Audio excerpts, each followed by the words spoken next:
Good morning mga boys. Hindi tayo nakapag-upload ng bagong mga videos no for the past few days. Nag-official travel muna tayo. So kailangan muna nating i-perform yung mga duties and functions natin sa office. So hindi tayo nakapag-vlog. Early morning, inikutan natin sila. Medyo nakakamiss maghawak ng manok no mga boys no. I was out for 3 days and yet akala mo parang ang tagal mo lang nawalay sa iyong mga alagang manok. So ito, hawak-hawak muna tayo and later on, paliguan natin mga boys, no? Papaligo tayo ng ating mga nasa cord, lahat ng nasa cord area. Update tayo sa ating mga sisiw mga boys, no? Lahat ngayon, nire-range natin sila every morning. And ganun pa din, during night time, kinukuha pa din natin yung mga second batch, yung below 1 month old. Pinapasok pa din natin sila sa brooder during night time. Kasi nga, kinukonsider natin dyan na baka yung mga parasites natin, katulad ng mga daga, so, ayusin natin yung kanilang mga hapunan na during night time, pag nag-aakit na sila, hindi na natin kailangan ibalik sa brooder. However, yung mga 1 month old natin, doon pa rin natin sila ilinalagay sa floor. Tinatakpan lang natin sila ng basket. So, by that way, at the same na nakapag-generate pa rin sila ng heat among the chicks, mga kapatid nila. Pero gagawan pa din natin ng paraan nga din na during night time, makaahon na sila doon sa kanilang hapunan. Early morning din mga boys, nagbitaw kami kanina ng ating mga nakataling stags. Masarap yung feeling, no? Pakinggan yung mga palo na pumuputok. Medyo matagal na din na hindi sila nakakapag-sparring, no? Hindi pa natin sila nabibitaw. Bago tayo umalis for travel, nagkaroon tayo ng deworming. So, yun, tamang-tama yun. Deworming tayo ng 3 days ago. Medyo late lang yung ating delousing. Papaligo tayo mamaya.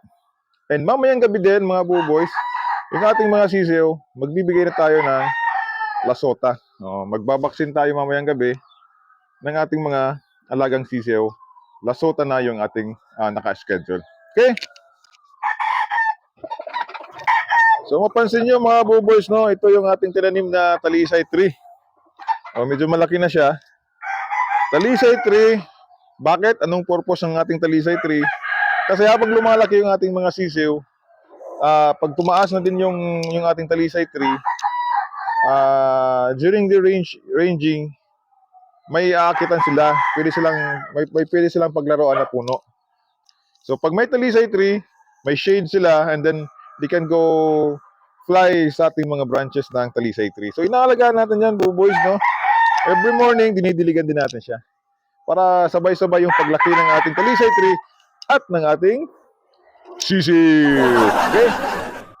So ito na yung mga boys, yung ating mga naka-range natin ng mga sisiw. During morning feeding, magkasabay silang binibigyan natin ng pagkain. So may mga hapunan sila sa loob, pero actually improve natin kasi halos hindi pa nilang nagagamit yon. So nasa 50 in total yung ating mga sisiw ngayon, no? Mayroon pa naman tayong nakasalang. So definitely magiging late born na yon. Ito qualified to for national banding. Itatry pa din natin siya mga boys, no, for local banding. Actually, naka-schedule yung local banding natin this first week of March. So, pa din yung routine natin mga boys sa ating sisiw. In the morning, we give them fresh water. Wala mo ng mga vitamins yan. But during noon break, like 12 noon, pinapalitan na natin itong tubig ng may vitamins. While yung feeding natin, sinasabay na natin sa schedule ng regular na feeding. During morning, binibigyan natin ng feeding. And then, the next feed na ibibigay na sa kanila, yung sa hapon na. So, malalaki na sila. Hopefully, tuloy-tuloy yung magandang kalusugan nila. Para naman, sulit yung pagod at panahon natin, no? Ito, bayabas. Guabas yan. Tinutuka-tuka nila yan. Tinutuka-tuka nila. Yun mga boys, no? Yun na muna yung update natin. Maya-maya din, siguro magpiprepare na tayo ng delousing sa ating naka-cord. So ito yung yung ating mini Mini DIY range area. Approximately, mayroon itong sukat na 3 by 3 by 1, 2, 3, 4, 5. So may 3 by 5 itong sukat, no? Meters. 3 by 5 na sukat ito. Enough lang para sa ating 50 heads na mga sisiw. Oo. So far okay naman sila. Maganda pa naman ang tubo ng ating mga grass.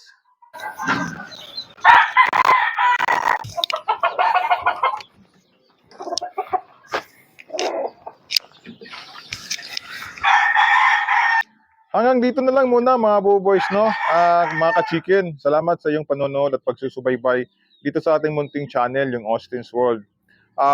Ako po ay nagpapasalamat at tayo naman ay na-achieve yung 1,000 subscriber na ninanais naman natin na maabot. Ako naman ay naniniwala na kahit papano ay may nakukuha naman kayong konting kaalaman dito sa ating pagmamanok, no? Hindi naman tayo bihasa sa pag-aalaga, pero gusto ko lang i-share sa inyo dito sa ating backyard na ito yung ating ginagawang paraan, lumaking malusog at matibay yung ating mga chicken. Siya nga pala, pag mayroon din kayong gustong i-share ng mga experiences, karanasan sa inyong pagmamanok, kami po ay taos-pusong wini-welcome yan, ano? Para kung ano man yung aming paparaan ngayon, ay lalo pa naming mapa-improve. Sa muli, ito po si Austin's World na nagsasabing, ingat parati mga boys and enjoy breeding. Bye! Ang iingay ng aming mga manok.